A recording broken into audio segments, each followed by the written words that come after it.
Games, that's probably the options, right? Yeah. Home today if you're not working or going to school.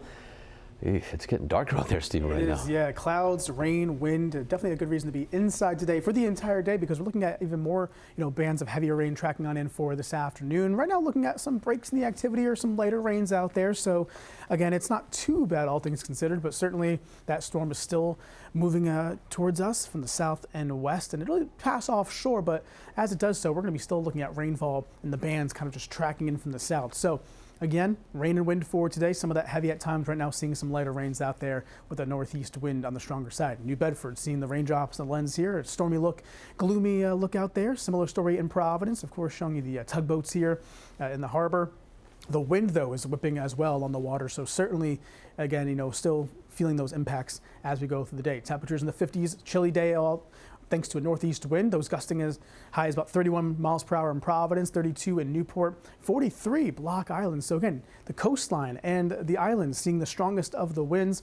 Latest wind gusts as well since yesterday. Block Island clocked in at 64 miles per hour, Fairhaven 52. You can see most of those higher numbers are towards the coastline and near the water, which is as expected where the strongest winds will be. Also, rainfall totals, again, so far these are changing every hour, every minute really, with the rain still falling. You can see some of these totals here, pretty impressive, about an inch to 2.5 inches in most cases as well. And again, adding on to these as we go through the day. So high wind warning remains in effect for Block Island, Nantucket, Martha's Vineyard. That's until 2 p.m. today for gusts as high as 55, if not higher than that. We already seen some of those higher gusts out there, like I mentioned, Block Island at 64.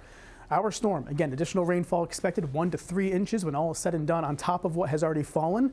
Looking at possible outages as well, thanks to those winds that are, again, stronger out of the northeast for today. We can time things out. We'll go forward here. The rain tracking on in from the south and west. You can see those, embedded areas of the darker greens and yellows. That's the heavier bursts of rain that track on through, especially for the afternoon, 2 p.m.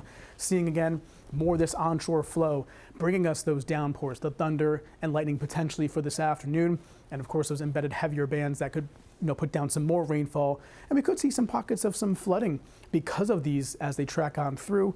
Certainly not widespread flooding, but some local spots, of course, the hard hit areas that typically see flooding when it rains. Certainly possible this afternoon and evening. The rain continues overnight.